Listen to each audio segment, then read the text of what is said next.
Hello, thank you for taking the time to take the HyperConnect workshop.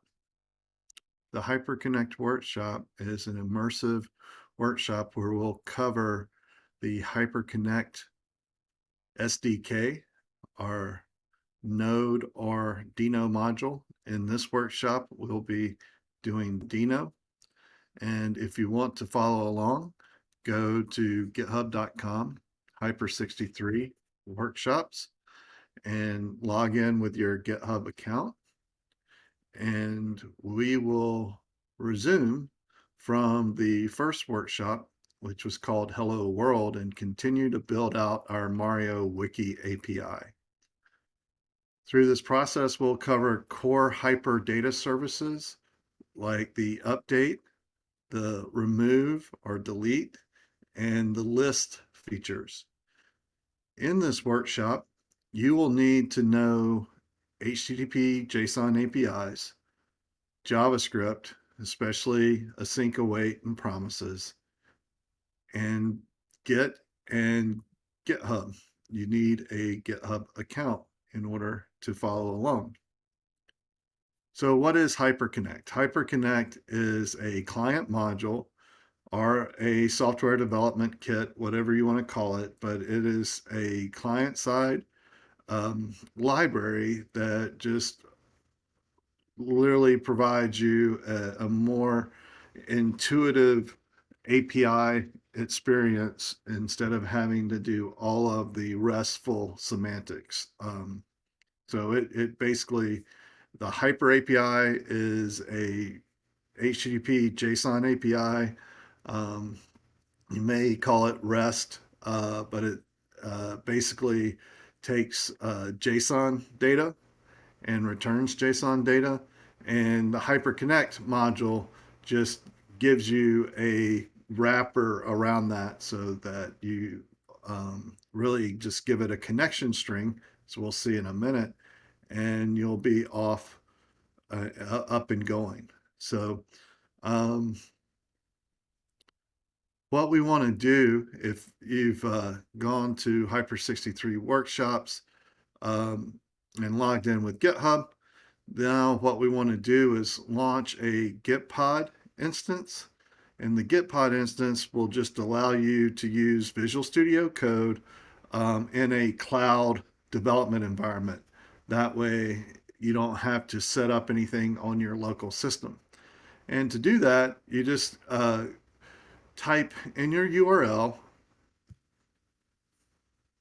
https gitpod.io pound https://github.com/hyper63/workshops. And you will launch a Visual Studio Code window similar to this one. And once you have that up and running, we want to go into the Data Connect folder and we want to click on New File, and we're going to create a .env file. This .env file will contain our environment variables for our API server. And we just need one called Hyper, and we need a connection string. So to get a connection string, we need to open up a new tab and go to dashboard.hyper.io, dashboard.hyper.io. And this will, I'll sign out so you can kind of see the login process. So this will bring you to the HyperCloud dashboard. On this dashboard, you'll see a button called GitHub. If you haven't already logged in before, you'll be asked to authorize this application with your GitHub account. If you have already authorized, then it'll take you to the application list page. And here you can see all of the applications. I'm going to use, well, actually, I'm going to delete this application so we can start from the beginning. So I'm going to delete this application. And once that's done, I can now add an application. So I'm going to add a new application. And a hyper application is your infrastructure for your app. So it can have data, cache, search, queue, and storage. In this case, we're just going to use data. So we're going to create a app for data, and that's going to instantiate our API. Um, and all we need to do is grab the connection string. So we go to the app view, and you can see we've got data and we don't have cache, and we have our keys, and we're going to copy this connection string. So just click the little icon here and it copies it to my clipboard. Then I'm going to come over to Gitpod and I'm going to paste that in right there in my environment file. So I have hyper equals and I have this connection string, cloud : / blah, blah, blah, blah, blah. Super cool. That's what I need to run my server. So I'll close that window, and in the terminal, I'll type scripts setup.sh. Now scripts setup.sh is going to essentially preload our data or preload our data service with some data, right? With some Mario data. So if you just type scripts setup sh, that's going to preload our data. And I need to move my terminal into the data connect folder. So I'm just going to right click and say open integrated terminal there. And now I'm going to type scripts setup.sh, right? So that's going to basically use our connection string that we set up in the .env file, and it's going to create 4 records: character 1, character 2, character 3, character 4. Awesome. So the next command we need to run is to start the server. So we want to do scripts start sh. And I'll show that. So we just type, let me clear this, scripts start sh, and this is going to run an Opine web server because we're using Deno. It's literally the exact same as using Express if you're used to Node. And we're running this server.js file.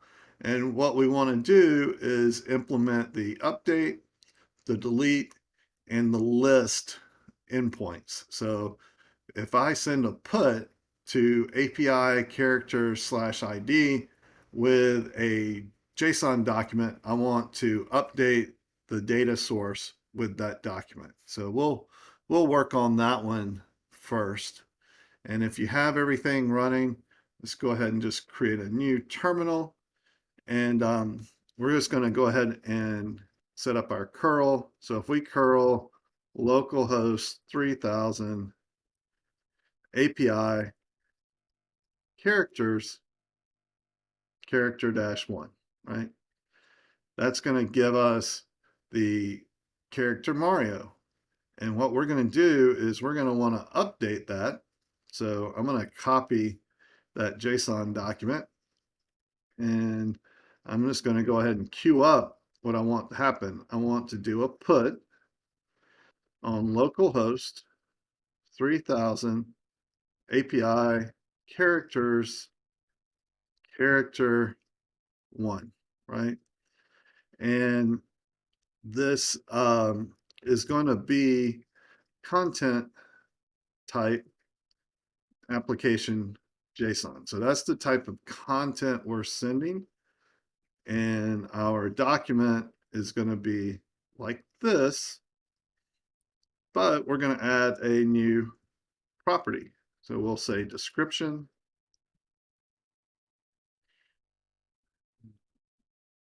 Mario is the man, right?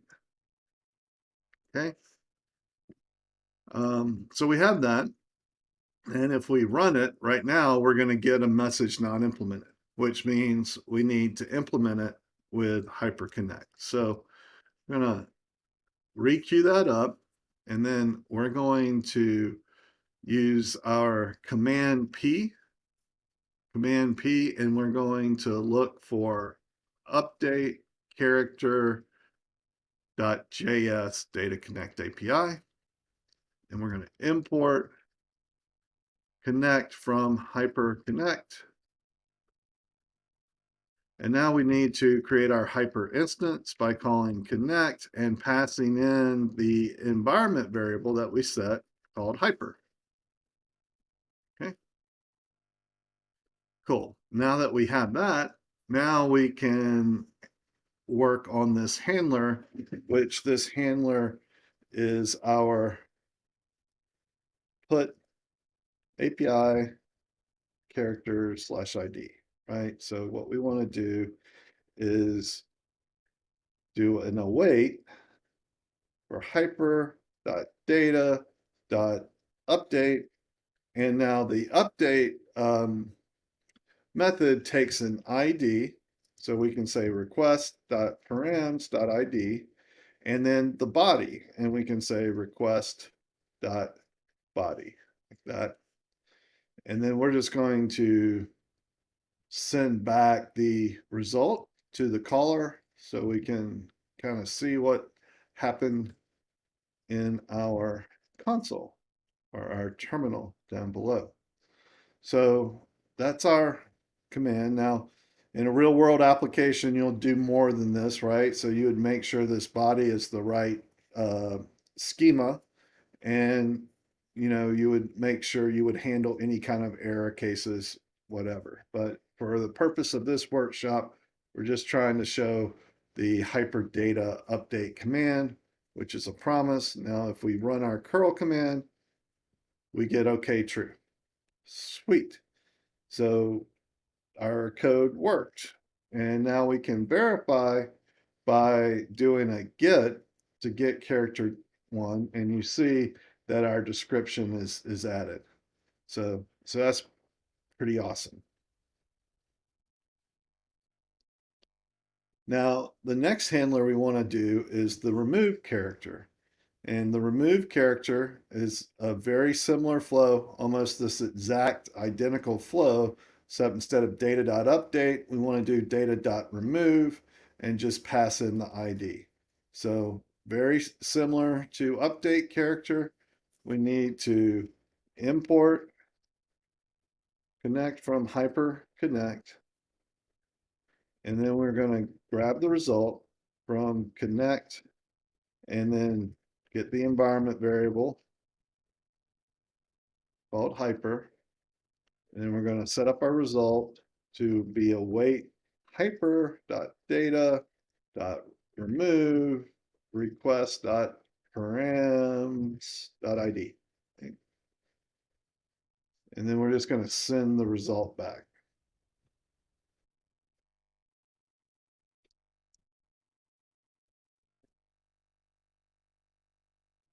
like that. So now my curl command, if I do a delete on local host 3000 API characters character -1, and I got an error. So let's see what I did wrong.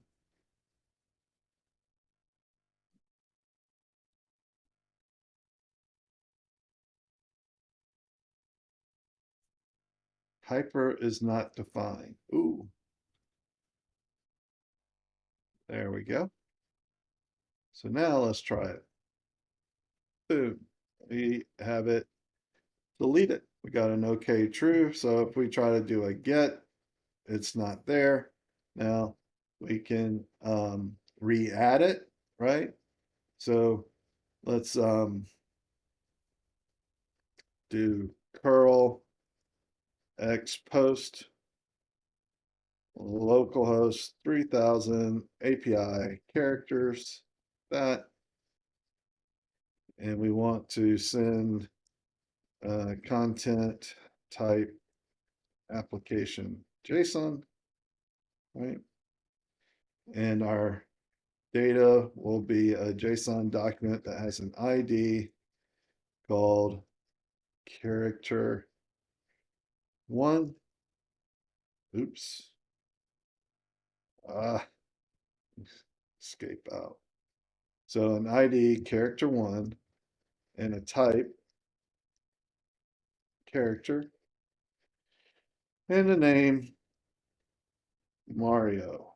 Right, cool. So we hit enter and bam. Now it's back in there. Let's make sure. And we've got it back in there. Cool. So that is the update and the remove. And then the last feature we want to show in this workshop is the list characters. So the data service has a list command that allows you to list all the documents in the data store. So in this case, we have character documents in there. So we're going to import, connect from hyper connect. And we're going to connect or create a hyper instance using our environment variable. That. And then we're going to send back the result. Let's do this. Result equals await hyper.data.list. And we're not going to pass in any arguments on this call, and we'll just send the result. And this essentially will list every single document in your data store. So if we run curl localhost 3000 API characters, okay, now we get a list, and you'll notice that it's an object. And let me see if I can prettify it. So let's do npx JSON. Oh, there we go.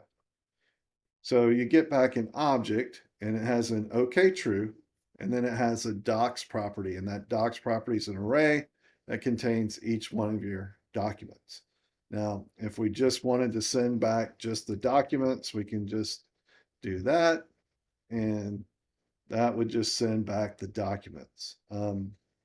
We can also put a limit on it. So we could say limit 2, like that, and it'll only return the first 2 in the list. Or we could say start key. We can do ranges. So we could say start key character -2, limit 2, and then that's going to return the 2 and 3 characters, right? And we could say end key. So we could say end key 2, and then that should return 1 and 2, right? And we could say, descending true, right? So limit 2, descending true, and then that should reverse the list. So we should get 4 and 3. And the last thing is we can actually provide specific keys. So we could say keys and then an array and say character -1, character -3, character -4, like that. And then that should just give us 1, 3, and 4 and skip 2. So that's really a lot of the features of the list function. Now, the list function will give us all the documents. So if there's a different type of document, like a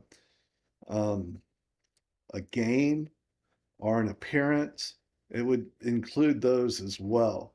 So what we may want to do is use a filter to make sure that we only get characters in this case because our API is asking for characters. So we could say dot filter by type character. We could create this small little function, const by type, that takes the type, and then it takes a document, and then it says document.type has to equal type, like that. And if we do that, then we should get all our characters.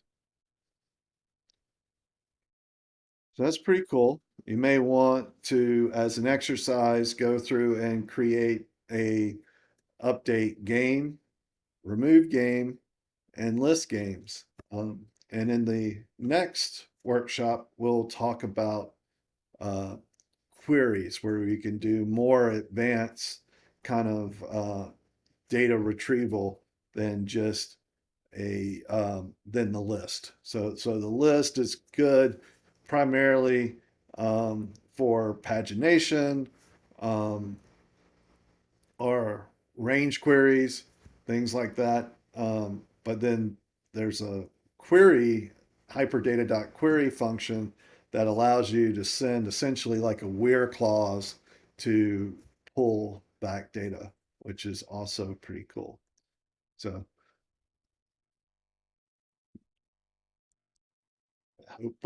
hope you enjoyed this workshop and talk to you next time. Thanks.